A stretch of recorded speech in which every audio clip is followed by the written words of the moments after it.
Happy holidays and welcome to Dctv's special presentation in honor of Giving Tuesday. I'm Lisa D., Director of Community Engagement, Programming, and Communications here at Dctv. There are more than 12,000 nonprofit organizations in Washington, D.C., and according to the Center for Nonprofit Advancement, 8,000 of those are registered 501c3 organizations. These nonprofits have a great economic impact in the district, generating more than $40 billion in annual revenue. What's also commendable is the enormous amount of volunteer work that is performed in our communities. Our mission here at Dctv is to provide meaningful media to the residents of Washington, D.C. and the surrounding communities. We are always hard at work providing a platform for local voices to be heard and to spark meaningful dialogue to address a variety of issues affecting those residents. In 2019, Dctv launched a unique capacity building grant program for the purpose of helping nonprofit organizations increase their communications capacity and to cultivate our communities with meaningful media. We developed this grant with the guidance of nonprofit leaders who told us that getting the message out about their organization's mission is one of the biggest challenges they face, especially in this ever-evolving digital world. So today, we are here to tell their stories and to give a platform to these meaningful messages of impact. It is truly an honor for all of us here at Dctv to celebrate Giving Tuesday and to showcase the many nonprofit organizations here in Washington, D.C. and all over the DMV that are making a huge difference in the lives of others.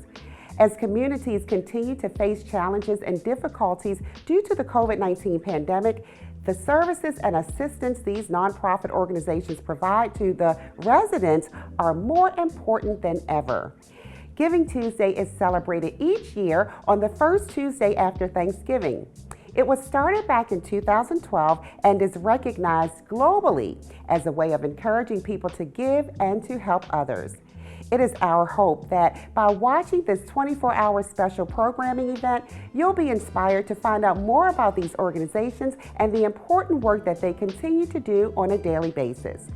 Throughout this special event, you'll be introduced to various members of Dctv staff as we come together in honor of Giving Tuesday. But first, we'll hear from the CEO of the Center for Nonprofit Advancement and the Chief Service Officer and Director of the Mayor's Office on Volunteerism and Partnerships, Serve DC, with a message for our communities about nonprofits and volunteerism. Enjoy.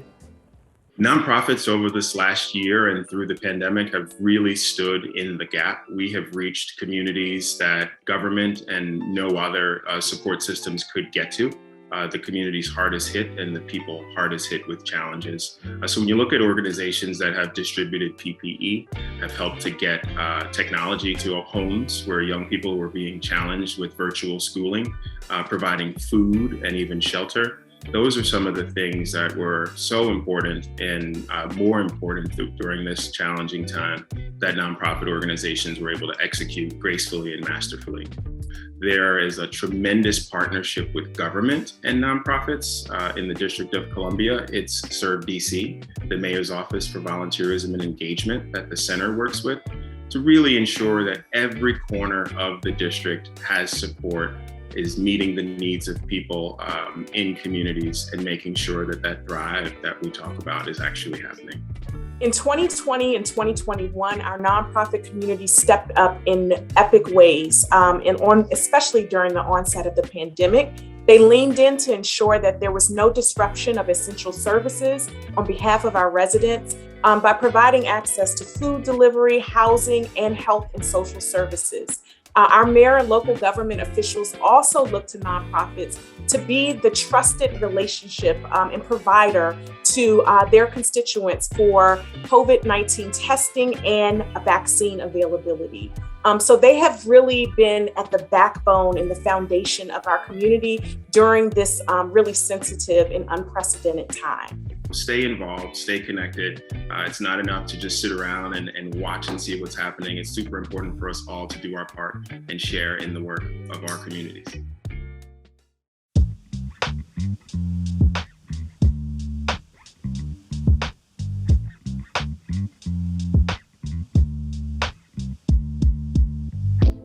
What's good, everybody? I'm Delmar Patterson, production contractor at Dctv. The youth population in Washington, D.C. has shown a steady increase over the past couple of years. Statistics show that the total number now stands at more than 120,000. There are a number of nonprofit organizations in D.C. dedicated to providing special services aimed at addressing various needs for the district's young people as well as families as a whole. Some of the services include providing skills that prepare young people to enter into the workforce, programs that provide family guidance and support to parents, as well as services that focus on the physical and emotional well-being of its members. As a member of Generation Z, it is an honor to see such wonderful organizations that are aimed at teaching young people and families to reach their full potential. I'm about to introduce you to 9 nonprofit organizations who are providing such services. They include Dolls and Dreams, Inc., Kid Power, Inc., Hoop for All Foundation, Little Friends for Peace, the High Tea Society, Black Girls Cook, Total Family Care Coalition, and After School All-Stars. Let's hear their stories. Hello everyone, my name is Remy Henderson Smith. I am the founder and CEO of Dolls and Dreams, Inc. We are a nonprofit organization located here in Washington, D.C. Today we hosted our 2nd annual Dream Academy, working with youth who participated in the NBSYEP Summer Youth Employment Program. Today we just celebrated their success. We were working with them for 6 weeks. We highlighted them, pretty much taught them soft skills that they need for the evolving workforce. When you show up and you show up right, you get the job done, people will respect you more opportunities will present itself, and you will see yourself going up the stairs. So we invited out some family, friends, community leaders, and just really had a great time. Our youth received certificate of completions and professional career portfolios. We have been working long hours, 6 weeks, just full of working with amazing young people. Today, we wanted to do something different, so we had actually hired a local chef. Her name is Royal June, Junie's Cafe. She heard of the great work that we were doing in the community and she wanted to cater breakfast. Miss LaShonda Abrams was the mistress of ceremony, did an amazing job.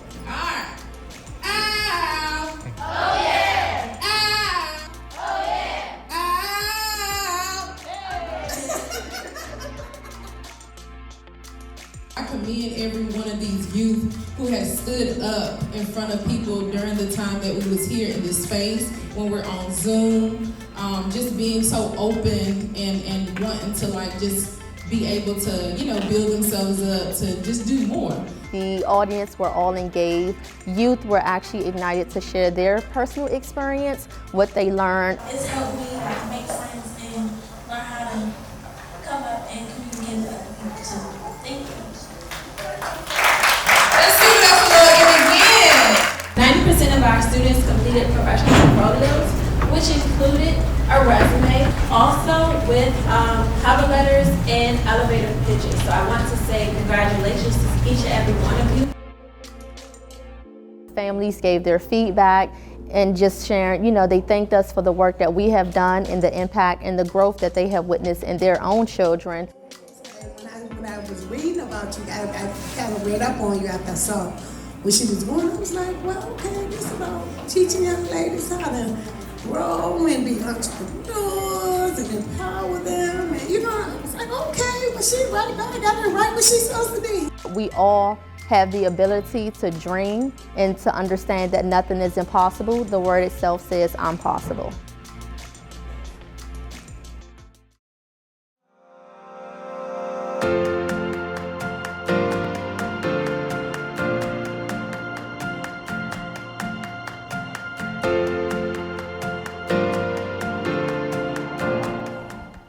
Welcome to Impact Moment right here on Dctv. I'm Alvin Jones, and today we're going to have some fun because we're going to talk about the ultimate power. That's Kid Power. And the CEO of Kid Power Incorporated is Andrea Tobin, and she's here with us right now. How you doing? I'm good, thank you. How are you doing? I'm good. You know, the inner kid in me is coming out. That's what we try to do. Well, you know what they say, with a child's heart, nothing's going to get us down. That is true, and we need their energy and passion and creativity now more than ever. And their ability. One of the things I do like about children, they will ask the question, what is Kid Power Incorporated? Sure. We are a youth development organization here in the district. We are a nonprofit. In our name, Kid Power. At our core, we believe that young people can truly overcome their obstacles in their community. They can be the agents of positive change. They can be the power if we give them the right tools and opportunities. So we provide after school, summer, in school programs to help give young people those tools. I understand you guys at Kid Power, you have representatives who run for, I won't say office, but their rightful place, and they are a part of making policies that go on inside of Kid Power. Oh yeah, absolutely. So I think one of the really important things that Kid Power tries to do is recognize that every student has the same potential, but every student does not have equal opportunity. So at Kid Power, we want young people to be leaders. We know they can be leaders. And so one of our programs and activities is having young people be elected by their peers to be representatives of Kid Power. And they work with us, senior staff and board, to make sure that they can come back to their classrooms and implement classroom policies for their program. And we also have them work with us and City Council on larger DC issues. You know, what I really, really like about what you're doing with Kid Power is the fact that you are showing the youth how things really work, and you're making them a part of it, and you're letting them see how this makes a difference.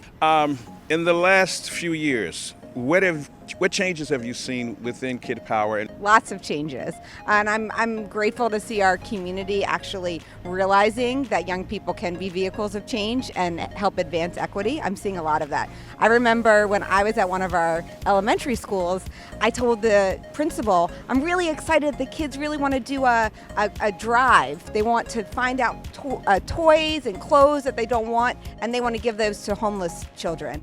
And the principal told me, our students are homeless. You can't do that. You know, they're the ones that are homeless. And I said, no, we need to teach our young people that they can help others. And that is such a fundamental, tangible opportunity that kids need to feel successful and to feel valued and to feel important to grow. And now I would have that conversation with principals and they would agree with me. And so I think that as a community, we are seeing these big changes where we're recognizing the power of students and how that they have to give back to their community to be successful. What are some of the challenges that you have with Kid Power, and what are some of the things that you want people to know?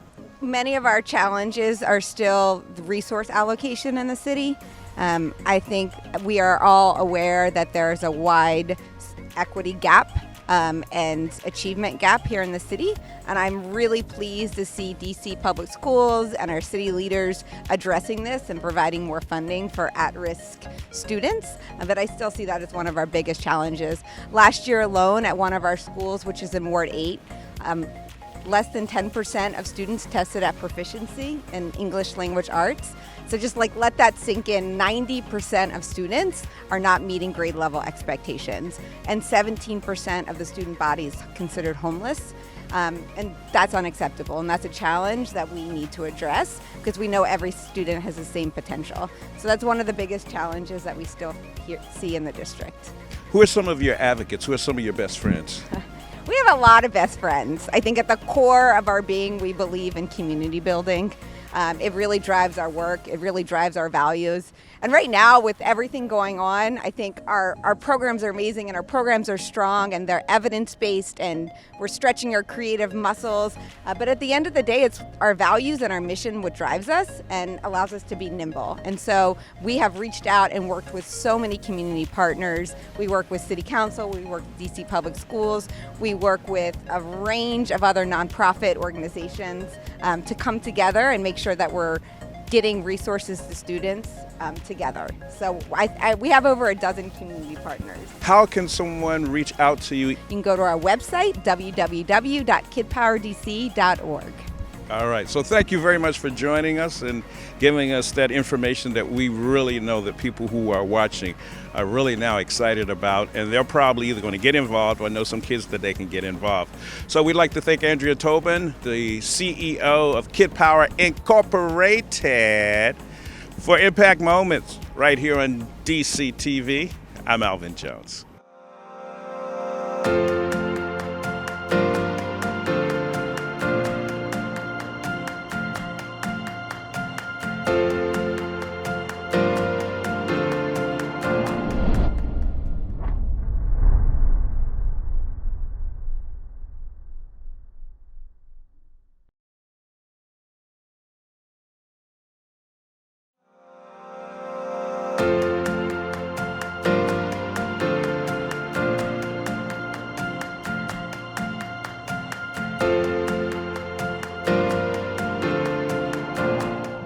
Welcome to Impact Moment right here on Dctv. I'm Alvin Jones, and I have a confession. I was always a nerd, a smart kid, but I learned how to be cool. And the gentleman here, he knows about that. Make smart cool head, Anthony Tillman. How you doing, sir? How you doing, man? Man, I am happy to have you here because we can finally let the world know that it's cool to be smart. Yes, and being smart is the coolest thing that you can be, and that is actually our slogan, because education matters, and you know, we talk about so many things that impact our lives, and you know, education is definitely something that takes you for a long time. You can never get back your education that you earned. And nobody can take it from you. Nobody can take it from you. It can take away a lot of things, but education sticks with you for your whole life. Now, I have some confessions since it's you and me right here, right? Mm-hmm. I was always smart as a kid, but I realized in relationships and neighborhoods and with your folks and friends, you know, you're the nerd. I was like the first Sheldon Cooper, if you know what I mean. But I realized you had to figure a way to make smart cool. So a lot of people know me from doing Quiet Storm and working with BET and even doing Impact Moments. But I was that cool kid that was smart. And I'm so glad that you have put this together because it gives other smart, cool kids a chance to just be themselves. I mean, I was actually the opposite of you. So when I was in elementary and middle school, I was that kid that just wanted to be cool and be funny. So I thought, you know, I thought it wasn't really cool to be smart. So it kind of just, I was just like trying to fit in. I didn't really want to stand out. I wanted to fit in. So what you're saying is by being cool, you could fit in, but to be smart made you almost like an outcast. But now you're realizing, now here's what I like, because you and I, together we got a good coalition. Because I'm saying to all the smart kids you can be cool, and you're saying to all the cool kids you can be smart, and it means everybody wins. Yep, I'm saying that everyone can be smart, and you don't have to really think about how you're going to fit in. Just be yourself, and that itself is being smart. You know, common sense is something that you can teach, you can adapt to, you know, and being smart is always cool if you just, you know, act the way that you want to act and be who you are, not what people want you to be. I like that. Be who you are and not who people want you to be. Mm-hmm. Give me some of the ideas of the programs you guys have. So Make Smart Cool, this is actually our 7th year. We started as a movement, actually. We started Make Smart Cool. It was actually the t-shirts. So it was kind of like a movement going on. We said, hey, make smart cool, hashtag make smart cool. And so we identified several different programs throughout the DMV. One of our biggest programs is called Boys Read. So it's a reading program that we do with the library system, and we kind of just go there and just mentor youth on this kind of reading and literacy. So every Monday at the library, we would come there and just meet with like maybe 15 or 20 boys and just like, you know, mentor them about reading, read a book, and help them mentor each other and reading out loud and you know, teaching them about mentorship helps them grow as a human being and as a person. So they eventually become leaders and grow. And and that's been going on for about 5 years. Right now, with COVID, we kind of held back online, so we do it virtually, but it's actually a lot better because now they're holding each other accountable to, getting online. Hey, they call me like, hey, you coming? Like, you going to log on? I'm like, I guess, yeah, I can. So, and then our second program is also called Chess Literacy. Not sure are you a chess guy? I'd like to say I am, but my computer thinks I'm not because it beats me all the time. I mean, well, hey, the computer going to beat you if you're at a level, so our second program is called Chess Literacy. So we use chess to teach you the ability to learn and adapt. So, with being chess is about, chess is about, structure. It's about organization. It's about movements. It's about thinking. So we use that to kind of motivate our kids to think fast and remember things that's happening, because every piece has a position and every person has a position in this world. So the kind of chess kind of correlates with each other to teach literacy, teach math, and then teach them to think quick. I like that. Now, the t-shirt you have has a history with it, and share that with us. Well, pretty much, like I said, when we first started, it was actually the t-shirts, but the movement it moved on from the t-shirts to just a hashtag.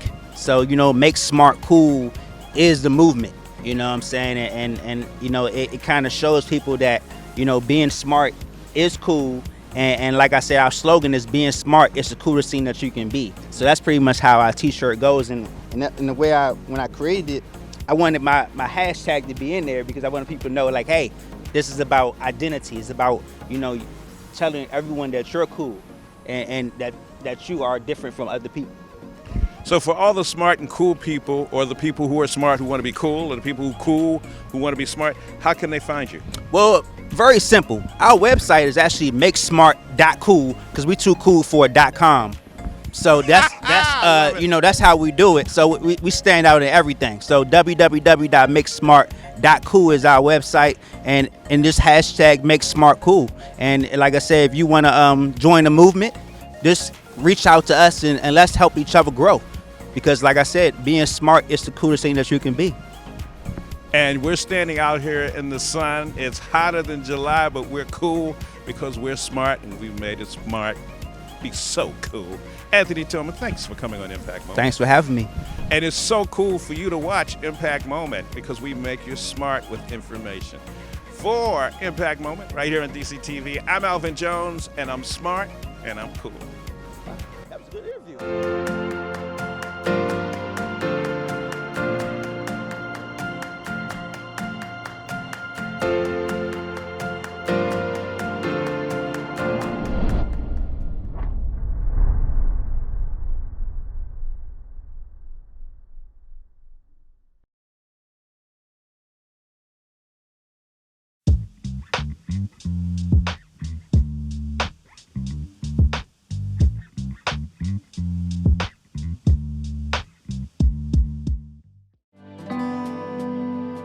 The most important thing for people to know is that foster youth have experienced multiple forms of trauma which can lead to lifetime impacts, but CASA can help to put them on a path to a more productive and positive future. Court-appointed Special Advocate, CASA of Prince George's County, was founded to address the unmet needs of youth in foster care. We train and supervise volunteers from the community who advocate for the best interest of children.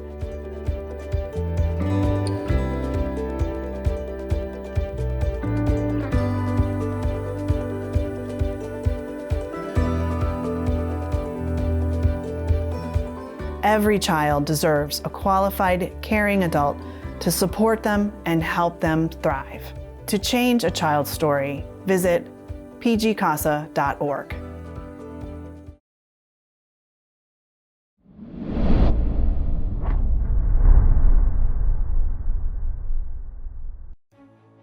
Bringing new audiences and new approaches to American music of all genres, the American Pops Orchestra is comprised of the most accomplished musicians from the DC region and all along the East Coast. The mission of APO is to build community through the preservation, promotion, and reimagination of American popular music. Through live and virtual performances, educational initiatives, and collaborations, APO makes the highest quality art accessible to the broadest audiences. Our performances are described as inspiring, fun, engaging, inclusive, and innovative. Included in our mission is forging artistic partnerships with underserved youth and their families through arts education and providing a stage for the voices of tomorrow. To learn more about APO, visit theamericanpops.org. Join our family and join the fun.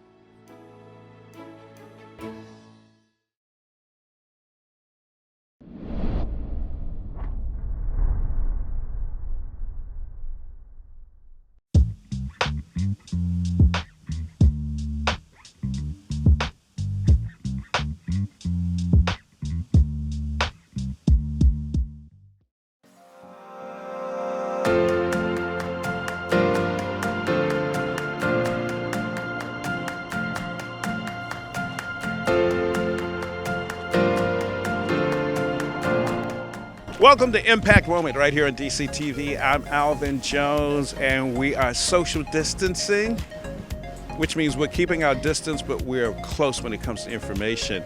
Today we have Kiara Thomas, better known as KT. KB. Oh, they call you KB? KB. Now, where'd the B come from? It's a long story. You just like the B, huh? Yeah. Well, I like Kiara because Kiara means to change or make better. I like that. I got to tell my mom thank you for the name. She probably knew. And she did. You're right. She probably did, though. So let's talk about the Hoop for All Foundation. Okay.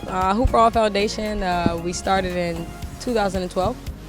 Ayo and I were sophomores at Howard University. We wanted to... HU. You know. You know. Yeah, so we wanted to create an event that was going to bridge the Howard community and the DC community at the time. So me being from PG County and him being from Connecticut, we realized that there was this disconnect between both communities. And we were like, okay, what can we do that would be really, super cool, that can bring everybody together, but at the same time, be fun, or actually, be impactful for the community. Yeah. So the only thing we had was Relay for Life, and we're like, okay, that's cool, but we need something like actually created by the students. So we're gonna create something called, we're gonna do a basketball tournament. Instead of doing 5-on-5, let's do 3-on-3. That's a little bit more fun. We can get through games faster. Right. So everybody really liked it, and by our second year, we started getting a lot more exposure, a lot more contacts with different organizations and causes, and people like what we were doing. So we're like, all right, let's do year 3. And we did year 3, and we started being like, oh, this is something we actually need to make much larger than just the Howard University event, which in turn, we was like, okay, cancer, what else can we focus on? We want to focus on the Black community, especially me being from PG County and seeing how many after-school programs are taken away. So what are you most proud about with Hoop for All? What am I most proud about? Thank you, that's a wonderful question. I'm most proud that I have a partner who is phenomenal. Like, we like yin and yang. Like, he's like the business suit guy, and I'm just the industries commute. Like, I do more of our entertainment stuff and sort of things like this. In addition to him, I would say the ability to be able to be going into year 9 consistently, starting when we were 19 and now being 28, and I'm like, I can see something that I'm proud of, as in the foundation as a whole, I would say. Let's talk about, how does it feel when you were putting your heart in something and it's working and it's helping other people? It feels good. I mean, we've given a decent amount of money. We raised a considerable amount of money. Last year was Ayo and I's 5-year reunion with our class, the class of 2014, and he and I were the scholarship chairs, and we were able to raise $11,000. So I was like, wow, I get to give scholarships back to Howard students, and I'm only 5 years removed, and that felt, for me, that was like touching. I didn't cry. Well, actually, I did cry, because we also gave honor to 3 of our classmates who passed away. We gave the scholarships in their honor, so it feels great. I mean, what more is there to do?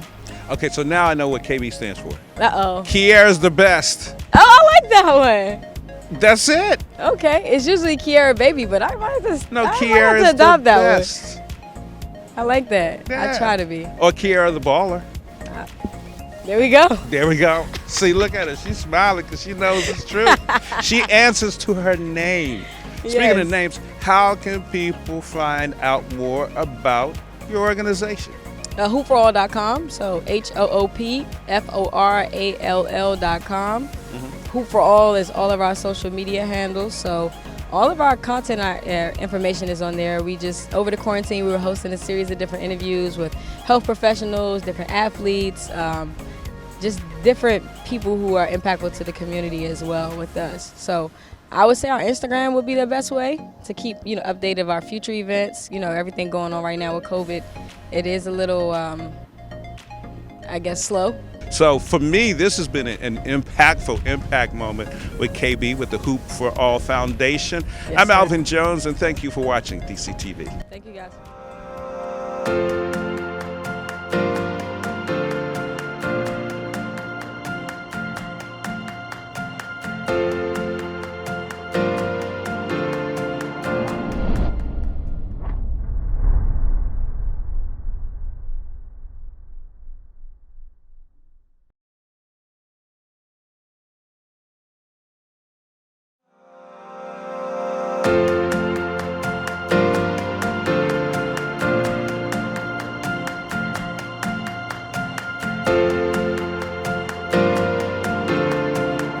Once again, it's time for Impact Moment. I am Alfred Jones, and today we have the Executive Director of Dolls and Dreams. I'm talking about the one and only Remy Henderson Smith. How you doing, Remy?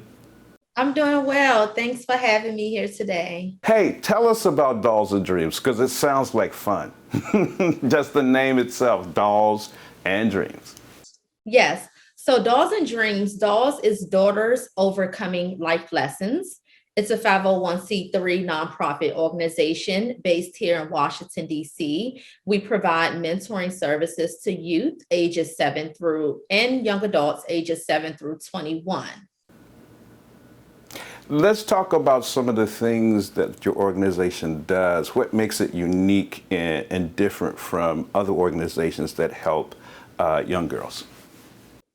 Okay, well, first, our mission is to create an innovative platform to young girls and women to galvanize their voice and become change makers in their community. Behind Dolls and Dreams was basically my personal life experiences growing up in Ward 7, DC, recognizing there was a need. So I began mentoring and volunteering in the communities. And just over the years, I realized that this was my passion, it was my calling, and I wanted to do something. One of the things that I do believe here at Dolls and Dreams is youth voice and just being a listening ear, also meeting the young people where they are, letting them know that, hey, I'm no different than you. I understand. In fact, I may have experienced some of those same challenges and barriers that you are facing. And that's really what makes Dolls and Dreams unique, because I experienced things from being a period of time single mom. I experienced homelessness. I know what it is to go to the different human services lines for resources, even down to education. So again, I get excited when we receive referrals or when I hear of a young doll who's interested in being in the program, because I just believe here at Dolls and Dreams, we leave a glitter trail behind everywhere we go so the next doll can follow. Let's talk about some of the statistics and information that you found since creating Dolls and Dreams. Starting 2017, I would say July 2017 was Dolls and Dreams' first opportunity. And we had partnered with a program, Show Up, Stand Out, through the Office of Justice for students who were identified as chronically truant. So what happens is we would provide that in-school service during their lunch period, and we would receive referrals for students who had missed 5 to 10 days or had unexcused absences. And I will say the numbers were high. We would get within the school year almost 100 referrals, and just being that pillar Dolls and Dreams within the several schools that we had partnered with. Over time, within a 12-month period, we recognized that the unexcused absences had decreased. We realized that student engagement in the classroom had increased. So not only were the kids deciding, you know what, I am going to come to school, not because we know that Dolls and Dreams is here every Wednesday or every Thursday. I actually like the idea that I'm receiving additional support. So sometimes, not just in the educational realm, students need that extra support. It's almost like, your parent telling you, Remy, you should do this, you shouldn't do that, but it'll go through one ear out the other. But if someone else come along and maybe the approach is different, you would be more receptive to it. However, you will go back and say, you know what, Mom, you were right. We have also worked with an elementary school, J.O. Wilson Elementary. There were some great numbers. And I would say just overall, at least out of all of the referrals and the students that we may have come in contact with, a good 85% students had either graduated to the next level or completed the program to its entirety. Wow. You know what? I was going to ask you this, and now I feel kind of bad. I wanted you to give us just one example of a success that you like to share. And that's really cruel because I'm sure you have so many successes. So now you got to pick just one. Just one. So Dolls and Dreams in 2018, we were selected as a site host through Department of Employment Service MBSYEP Summer Youth Program, which means we were able to have summer youth participants gain that work experience while earning income through the summer program. So they learn just overall life skills, soft skills, what it's like to work in a professional realm, and overall what it's like to work for Dolls and Dreams. So we had about 5 youth participants who would come and assist at a summer camp where we hosted in Ward 8 community for families who were in transitional housing. There were almost 120 youth throughout this summer period. And so the summer workers would come, gain the experience, interact with the other children there. We built healthy relationships, and it was a time of our life. They had such a great time and overall experience working with Dolls and Dreams. And because of the feedback that the youth had given, and also Dolls and Dreams past performance, we were then awarded the following summer an opportunity to host the Workforce Readiness Program. So what that means, youth, we had about 50 youth who participated in the Dream Academy. So we provided them the skills that they need for the evolving workforce. So life skills, they met business owners who we invited to the platform. They learned about entrepreneurship, what it is to start a business, different things that you need to prepare yourself for the work world. And every single participant completed the Dream Academy and they walked away with the career portfolio. Wow, you guys are just doing so many great things. I am absolutely amazed. Remy, thank you so very much for coming on Impact Moment. Thank you. So ladies and gentlemen, we've had a chance to share some experiences and knowledge and information with Remy Henderson Smith, who is the Executive Director of Dolls and Dreams. For Impact Moment, I'm Alvin Jones. Thank you for watching. We always enjoy bringing you great people and great organizations.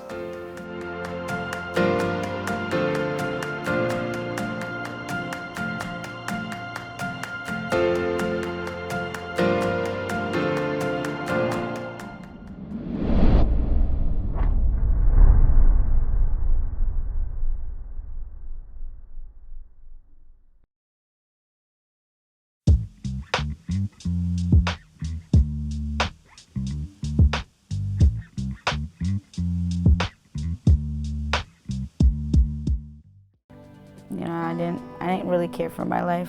I didn't care if tomorrow was guaranteed or not. So that's pretty much how my life was before Mobile Hope began destroyed.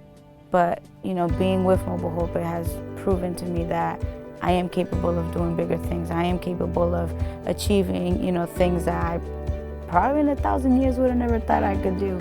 But they also help me with, the basic needs that, we use on a daily basis, and, also by just being able to love myself, knowing that I have people around me in that, in Mobile Hope, not even just with Mobile Hope, but with the kids that walk through those doors.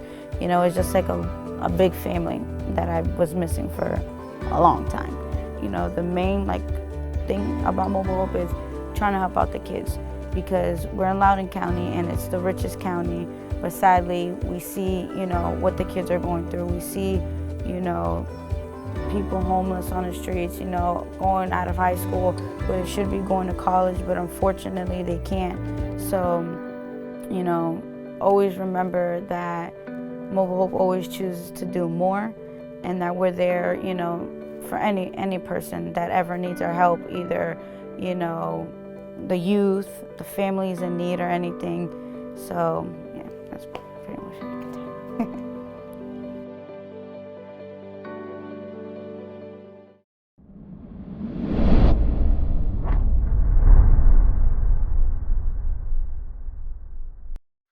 As an urban farm, we know how the unjust food system has negatively impacted our communities. Common Good City Farm is committed to removing barriers and creating a fair space for community members to have easy access to healthy food options. We provide a space where our community can eat, play, and learn about ways to sustain our health and the earth. We offer programs for community farmers from 18 months to 80 plus and host community events that celebrate the diversity of our neighborhood. It's our goal to make sure anyone who comes to us for fresh, healthy food can walk away well supplied and with the knowledge that we're here for them, whether they can pay or not. For more information about us, visit us at commongoodcityfarm.org.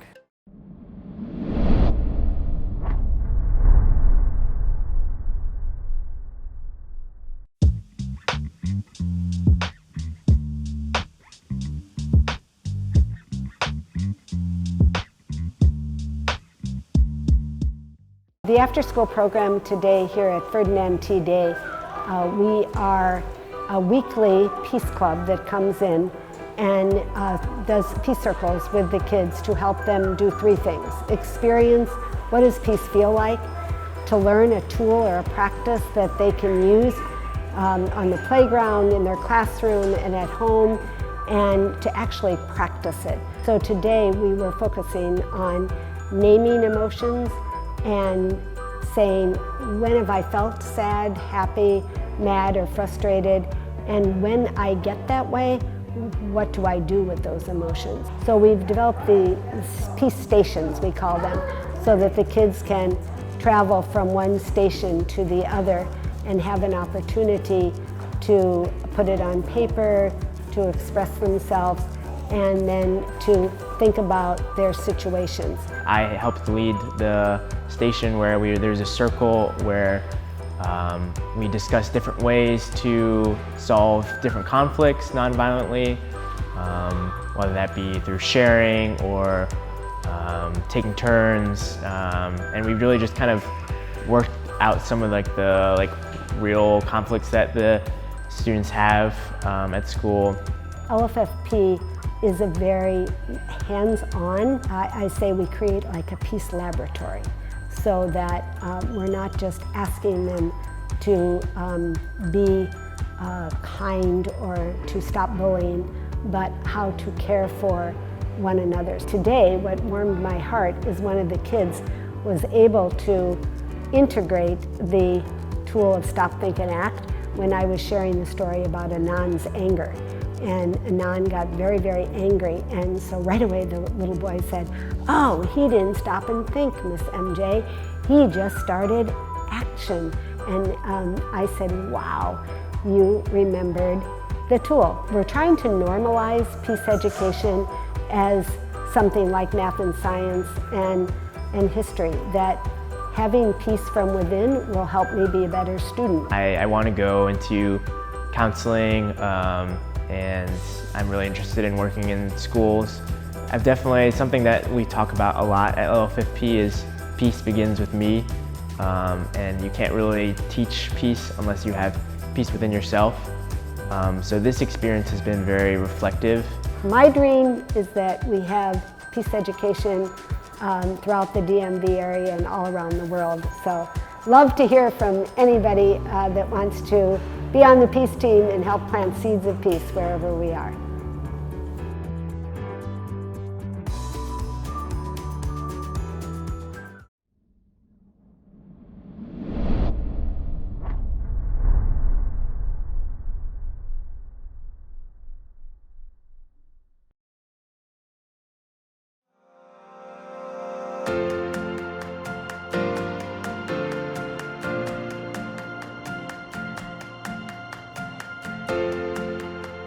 Since it was founded, the High Tea Society has served over 800 young women who were once considered high risk and are now confident changemakers in their communities. Welcome to Impact Moment, brought to you by Dctv. I'm Rebecca Burnett. The High Tea Society's director, Marisa Terrell, is with me today to tell me how they make it all happen. Thanks for being here, Marisa. Oh, I'm excited to be here. Thanks so much for taking time to speak with me. Of course. So let's start from the beginning. You partner with DCPS to talk to counselors and principals to find girls who might need your services. What kind of girls are you looking for? And once they start your programming, what are the main tenets of your programming? Yeah, that's a great question. So we're looking for girls in the DC area who basically are on the edge. These are the girls who sort of need a little extra push. So our principals of the schools that we work with will identify girls who they feel like, could use some assistance, some resources. And we will reach out to them and give them an opportunity to decide if they want to partner with us. And tell me about the different, I think you said you have 5 different tenets in your curriculum. Give me like a quick overview of what you guys do with the girls. Right. So our program was founded in 1997 by Judge Mary Terrell. She's now a retired DC Superior Court judge. But at the time, she developed a program that had 5 prongs: an emphasis on academics, appreciation of the arts, community service, international awareness, and of course, life skills. So all of our programs, our after-school programs, our summer camps, and our in-school programs all infuse this 5-prong system. And you mentor them from when they're really itty bitty, from like elementary school age, all the way through college acceptance, and maybe even beyond that. Why stick around with them for so long? And I imagine that builds like a really strong community among girls that are in your programming now, but also ones that have left and gone on to their own lives. Right, absolutely. We found that 4th grade, 5th grade is the perfect time to introduce a new program to young girls. What we noticed, though, is that if you look at the news, that you find that DC girls really are in crisis.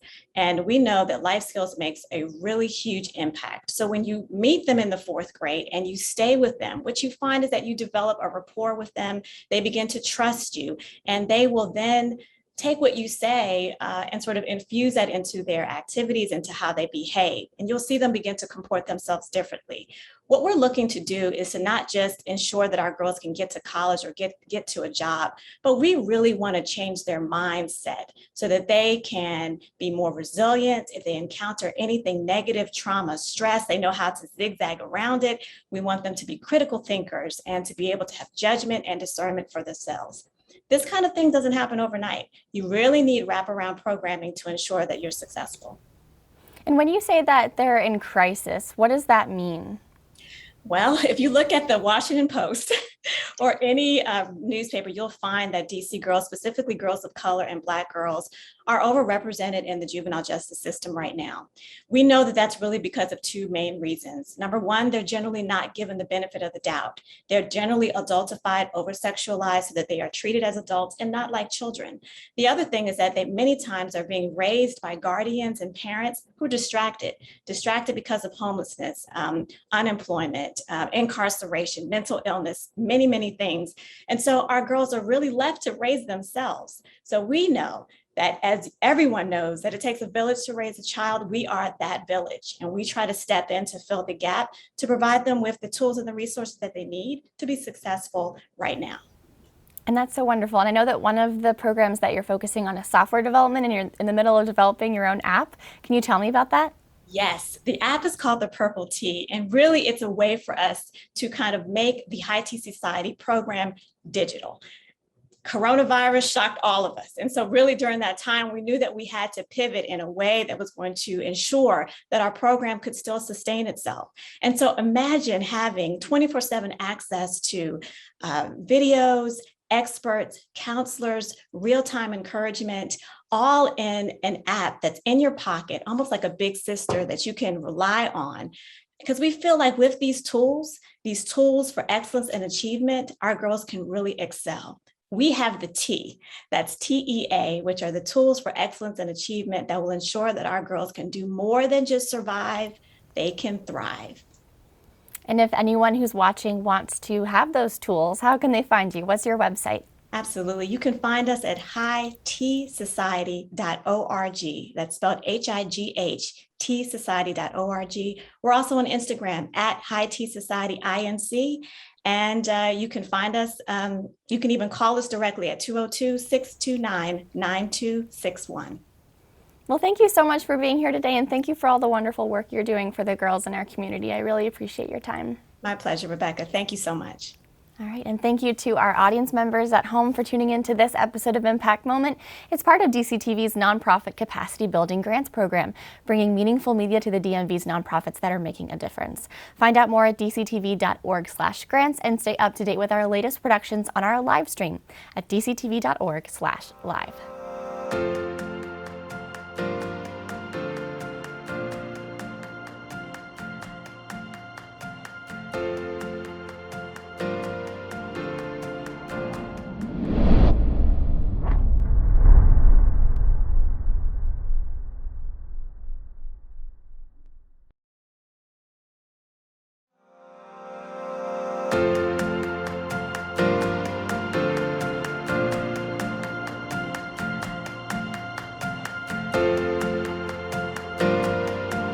This is Impact Moment. Hi, I'm Alfred Jones, and today we've got some good information for you.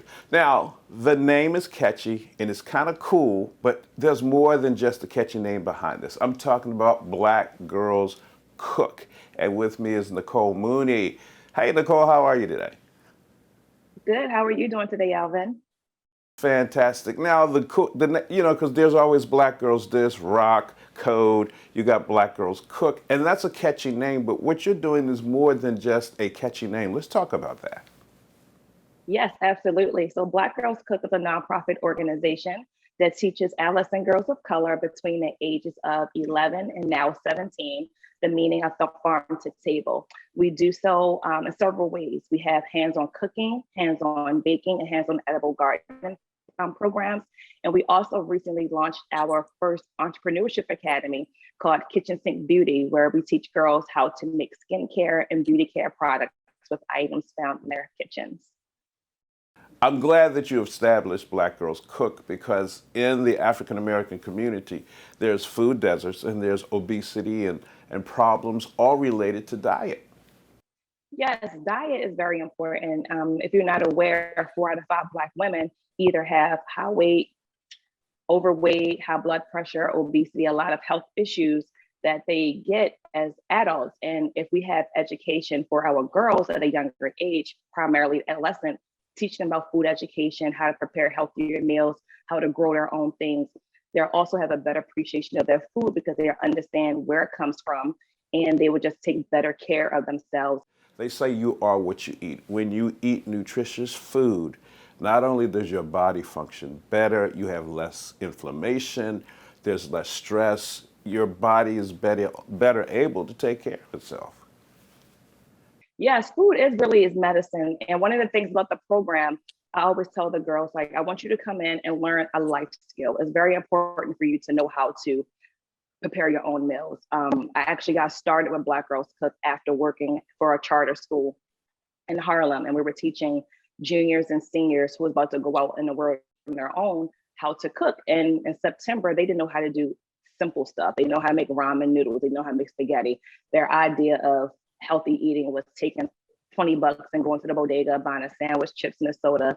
And unfortunately, being hungry 2 hours later. Food education and cooking classes is something that's not taught in schools. And depending on where you live, if you do see cooking classes, generally they're super expensive. So if you live in a single parent household where funds are very limited, your parent can't afford to send you to a cooking school that costs about $300 a week.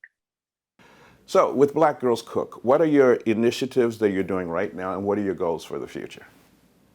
Things are still kind of shifty right now during COVID. We have decided to start teaching girls how to do in-home gardening. We also have Black Girls Cook Spice line that launched right before Christmas, which is really great. We want girls and everybody to get more active with cooking. Additionally to us, we don't just teach girls how to prepare meals, we also incorporate Black foodways. So in addition to the girls getting to the kitchen with the chefs and learning how to make whatever dish it may be a watermelon fruit salad.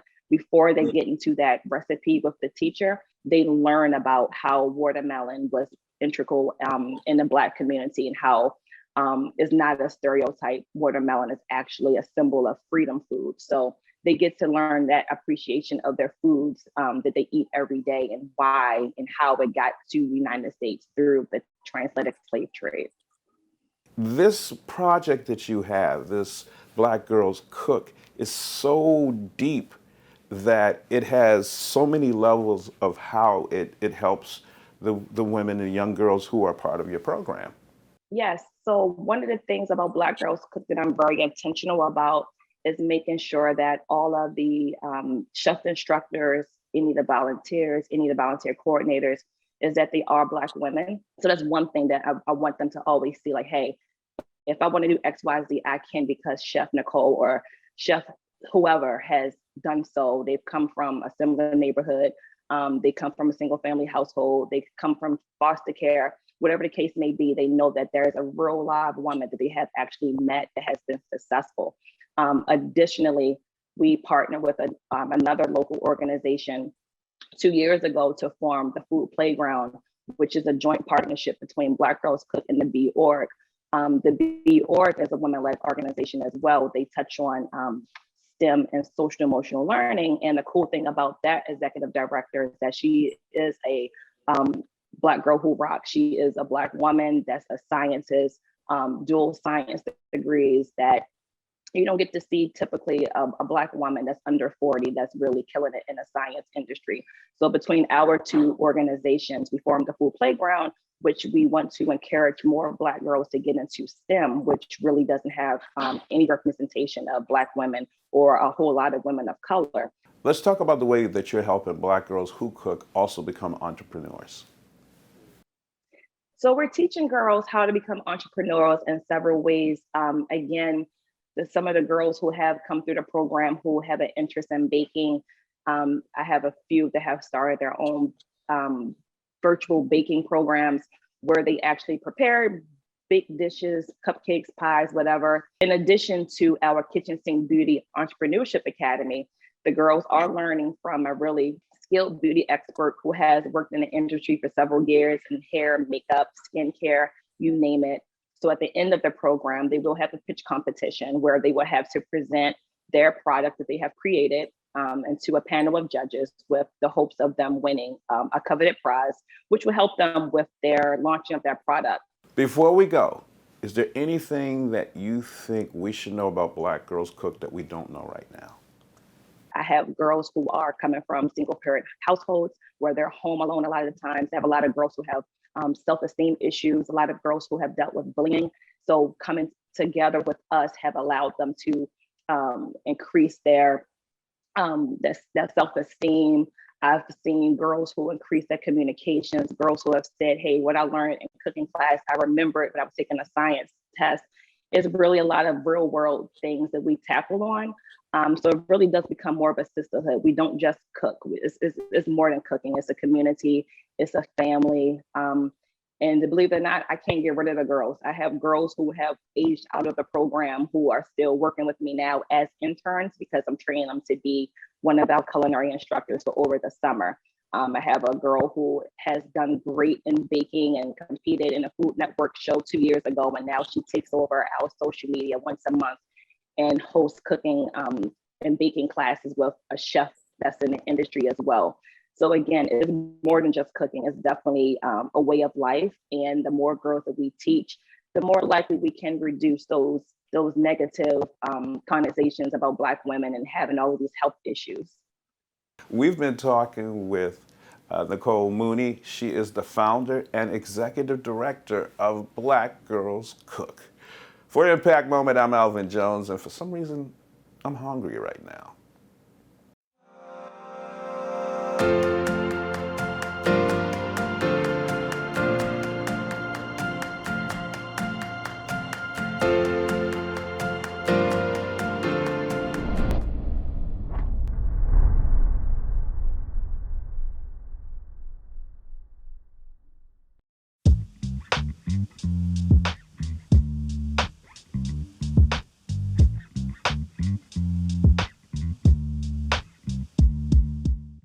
At District Bridges, we believe small businesses are the heartbeat of our community. There is one small business for every 10 residents in the district, and those businesses are a vital piece of the fabric of our communities. Even in normal times, running a small business can be very challenging, and we're not in normal times. The vision of our organization is to build resilient, equitable, connected communities here in DC. COVID-19 has shown us how vulnerable small businesses can be, and that's why when the pandemic started, we acted as first responders to support struggling small businesses. In 2020, we supported over 1,000 businesses through technical support, training, and direct access to capital.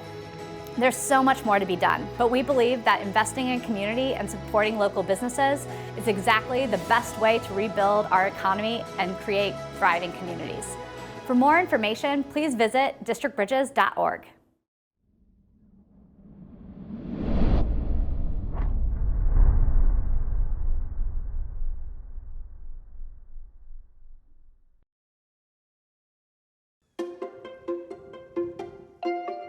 Friends of the National Arboretum supports and promotes the U.S. National Arboretum, a 450-acre horticulture research facility and public green space here in Northeast DC.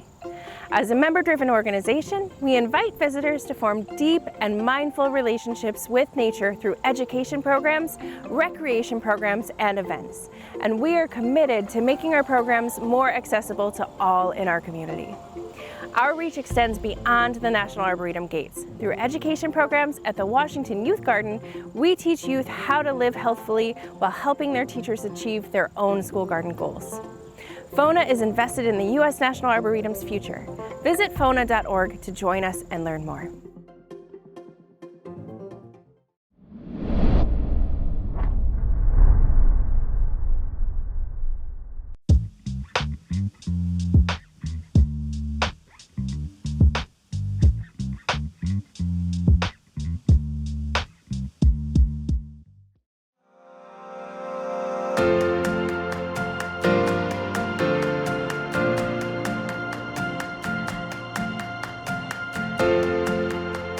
In 2005, 5 DC parents came together with one mission: to find community-based services for their kids who battled emotional behavior disorders. Welcome to Impact Moment, brought to you by Dctv. I'm Rebecca Burnett. Total Family Care Coalition serves over 200 families every year, improving school attendance, high school graduation rates, and employment rates along the way. Today I'm joined by Gail Avent, the founder and owner of TFCC. All right, so you and the other founders created this organization to support your kids, your own kids. What made you decide to open up your services to other families in the area? Well, I'm glad you asked, because we found that we were not alone. You know, we was looking for services to address some of the issues that our children was admitting at the time, and we reached out for help, and we felt like we were shamed, blamed, wasn't listened to. So we was working with the Department of Behavioral Health on a system of care, our approach to providing services for children, no wrong door, and tailored to a family-specific need. We thought it was wonderful. But so when the system of care grant went away, we were challenged by then Deputy Mayor for Families and Children's Service to organize as professional parent advocate so that we could also advocate on behalf of other families, other parents who could not come to the table or could not create their voice where they could be heard. So actually, that's how Total Family Care was born. And what is the demand for, I know you have a lot of different services, a lot of different programs. What is the demand like in DC, and how did you decide what sort of programs to launch? Well, we looked at the family as a unit, And so over the years, we have evolved into different programs and created programs based on what we saw a family needs. So during the COVID, we concentrated on our senior program. We found that to be very needed at the time. We understand there was a lot of seniors who was isolated from their loved ones, couldn't travel. The loved ones couldn't travel to them. We located in Potomac Gardens in a public housing complex, and there's a senior building, and it was full of seniors who were just heartbroken. So we concentrated on that program, and I'm happy to say all our seniors survived, and they still going strong. And I love that you say that you look at the family as a unit. What positives does it bring to a family if you're focusing on them as a whole, but you're also focusing on them individually and their needs individually? What is the importance of treating a family as a unit? Well, I related to my own personal situation where, you know, a lot of programs do great work with the youth, but they don't include the parent, and I felt left out. So when we started this program, I vowed that we would never leave a parent out, because I find that when you include the parent, who sometimes get a little jealous about the good services you give them to their child, they become more invested in their child education, their upbringing, and you enhance their parenting skill. So it's almost like reconnecting the family to be a family unit. So we also have a parent support group.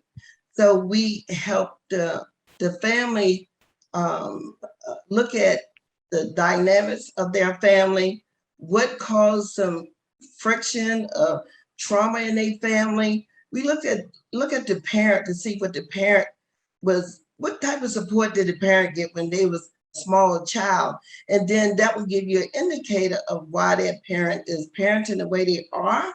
And so we look at the good stuff and we ask them questions, because if we believe if we ask you a question, then you're going to take ownership of that response.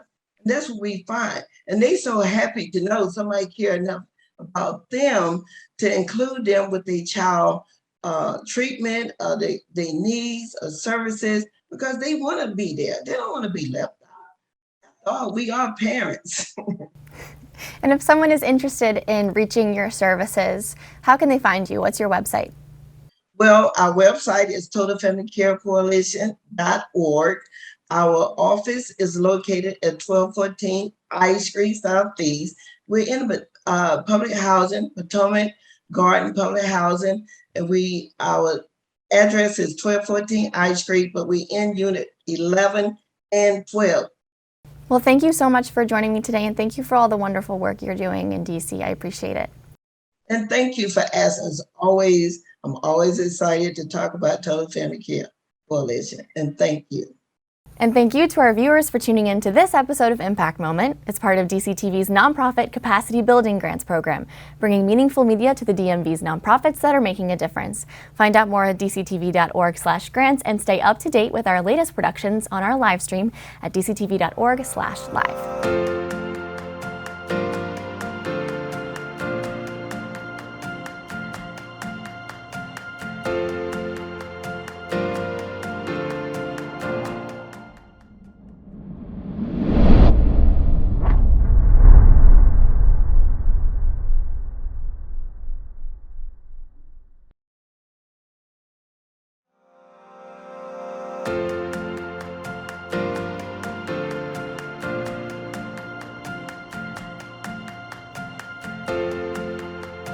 The nonprofit After School All-Stars wants its middle school students to graduate from high school and college and eventually find a job they love. Luckily, After School All-Stars is inspiring them to follow their dreams by introducing them to career fields they might not have thought of. Welcome to Impact Moment, brought to you by DCTV. I'm Rebecca Burnett, and today I'm joined by the DC Chapter's Executive Director, Daniela Grigioni. Welcome. Thank you so much. Thank you for having me. Your programming serves kids that are from disadvantaged areas of DC to close achievement gaps. Tell me more about the program itself and why it was founded. Actually, After School Stars in DC is a chapter of a national organization that was born at this point, I believe, 26 years ago. The founder, Arnold Schwarzenegger started the organization when he was, appointed to the White House as the fitness consultant, or and what he did is started bringing the idea of fitness and sports into inner city in a small way, in the sense that many inner city were touched by his programming, but it was only 1 week. And so soon after this started, a group of people got around the table and said, this is not enough, the need is more. And it's not only sport, it's academic, is hunger, is social justice. There were so many issues, and that was how After School Starts was born in this iteration, where we do comprehensive programming in a very holistic way, addressing many aspects of youth growth, and how they develop and become leaders in the society.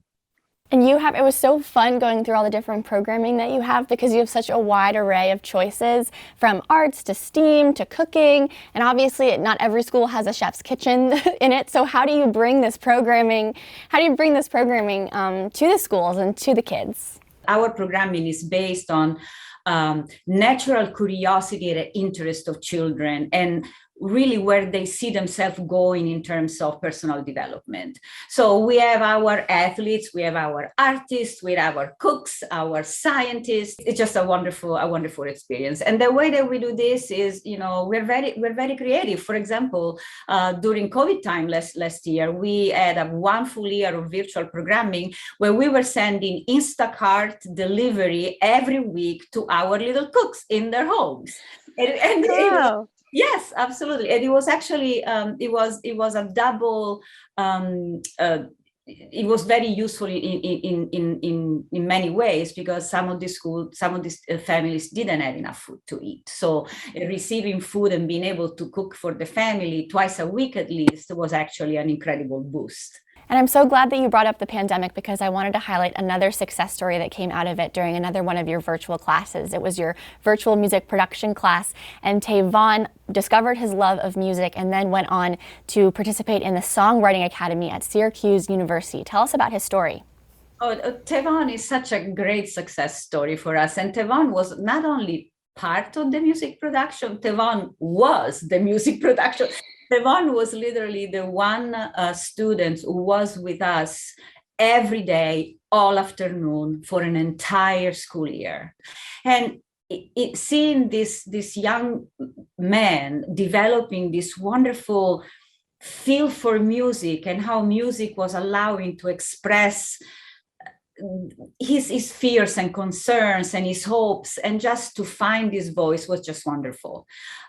So, TikTok sponsored us our songwriting academy, and it was very limited. There were only 14 children that were invited, and we were so lucky that Tavon was selected thanks to his work, and what was producing. And he was having like one-on-one sessions with this artist about songwriting and how really empowers you to express yourself, and find your voice. We're working with areas of the Syrian population that are institutionally afflicted by social injustice and inequities and inequalities. And to hear them voice that through this wonderful self-expression means is something that everybody needs to stand up and take notice. Absolutely. And I'm sure that a lot of people watching this are inspired and ready to go with your program. So if they wanted to get involved, how can they find you on social media? We are on Facebook. Please make sure that you find After School Stars DC, because as I said, we are a national organization. There are many chapters across the nation, from Hawaii to DC. So look for us, After School Stars DC. And you can also send me an email if you want to talk to me directly. I'm always open to talk to anybody. And my email is very simple. It's daniela@as-as.org. Very simple. Very simple. Thank you so much for taking the time today. I really appreciate your time. And thank you so much for inviting me and giving me this opportunity. Thank you. And thank you to our viewers at home for tuning in to this episode of Impact Moment. It's part of Dctv's nonprofit capacity building grants program, bringing meaningful media to the DMV's nonprofits that are making a difference. Find out more at dctv.org/grants and stay up to date with our latest productions on our live stream at dctv.org/live.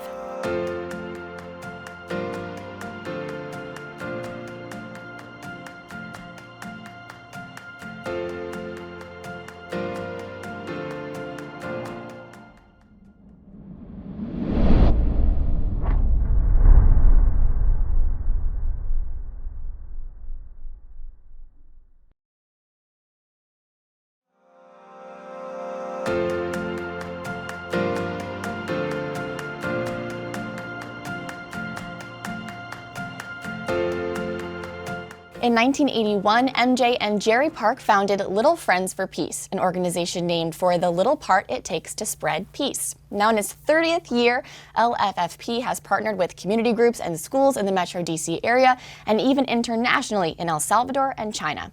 Welcome to Impact Moment, brought to you by Dctv. I'm Rebecca Burnett, and today I'm joined by co-founder MJ Park, who's here to tell us what her organization has been up to recently. Hi, MJ. Hi, Rebecca. Good to be with you. So you found Little Friends for Peace while you and Jerry were living in Minnesota, not in the DC area. What problems did you see there, and what differences have you made since your founding? Sure. I was a teacher and enjoyed teaching so much and loved the kids and the invitation to help families. But I was a little unsettled about the climate and culture, and it was experiencing a lot of unpeace, both in the community that I was teaching, and also it was a time when, unfortunately, gun violence was escalating as it is now. And I felt that in order to help students to be productive and to get good grades, they needed to come to the classroom with more inner peace. And as I did my activism, which was a lot of marching and following in Dr. Martin Luther King Jr.'s footsteps of bring people together, I felt a calling that if we want peace, we need to teach it. And so there wasn't a peace teacher ad for a school. So I thought, why don't I start my own? And my husband and I went to an event and we said, let's start a peace organization where we can teach peace. And every teacher, of course, has their tools, and one of yours is right behind you. It's called the Wellness Wheel. Can you explain how it works and how you use it in your lessons? Yes, I brought the Wellness Wheel today because it's really the tool where we start. There's been so much talk about taking people's temperature and with COVID. So this is like my peace thermometer. It's a check-in tool to help you be aware of what is breaking your peace and what's bringing your peace. And so mind, body, and spirit are really the partners that help navigate our peace. So they affect our work and our people relationships and our feelings. So this is, I call it an inward investigation, and it helps us to prepare ourselves to go outward. And I have a phrase, the more we each individually are at peace, the more there'll be peace in the world. And I brought my Hug a Planet, which is the talking piece for the peace circles. For real, I've done this with all ages, high school, college kids, and it's just a great way to help people investigate and find that inner peace. And if someone doesn't have access to a peace circle, what's maybe one tool that they can use if they're young or old when they wake up in the morning to bring peace into their day?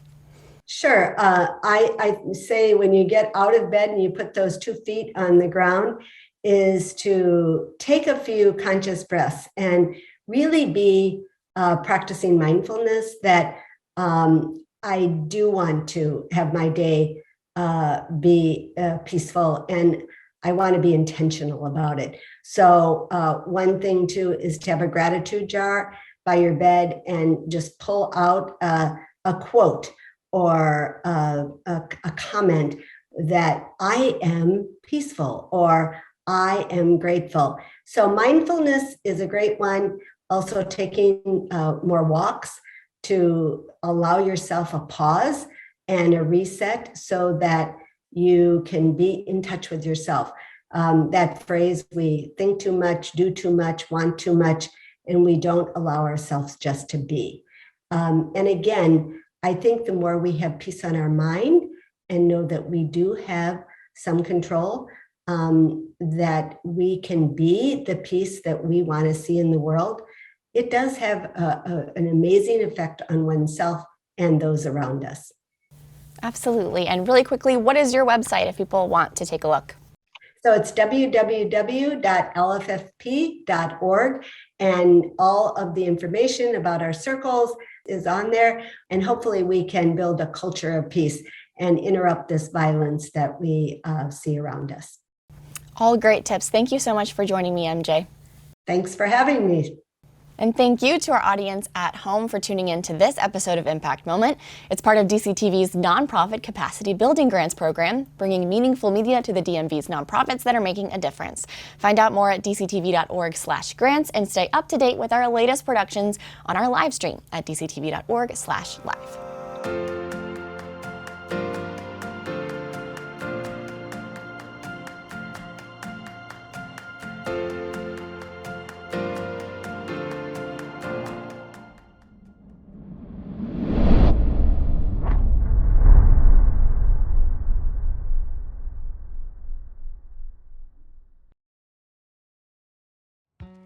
We are glad that you are here with us on this special day of programming as we pay tribute to the incredible and critical work that nonprofit organizations are doing to make an impact in our community each and every day. I'm Julia Reardon, Grants Manager and Producer here at DCTV. One of the many reasons that we are here today is to highlight the hard work of our nonprofit grantees serving Washington, D.C. and the greater DMV area. Through our grant program, we engage storytelling, nonprofit expertise, and showcase the impactful work that our awarded grantees are doing in the district and beyond. The vision for the DCTV Nonprofit Capacity Building Grant Program really started many, many years ago. We have always known how critical the nonprofit sector is in DC, the mecca for nonprofits. So many people are served by nonprofits in so many ways, so we started working with nonprofits to help create and distribute meaningful media that is impactful. The DCTV Nonprofit Capacity Building Grant Program was established in 2019 to help nonprofit organizations build their media capacity and to provide video benefits directly to the hands of nonprofits by having them appear in our DCTV produced original programs. We wanted to share expertise from nonprofit leaders in a different way for our communities. This year, we have had 2 grant cycles join us. These are the recipients of the 3rd and 4th cohort of grantees.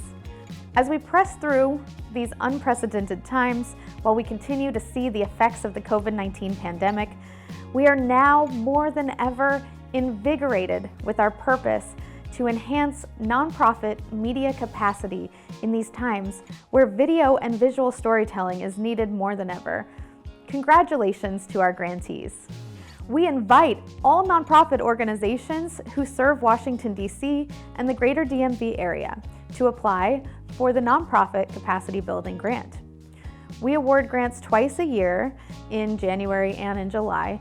So if your organization is interested in applying for this unique grant opportunity, please visit us online at www.dctv.org/grants to find out more about the program and how to apply. Let us help your organization tell quality stories about the important work that you do to make a positive impact in our community.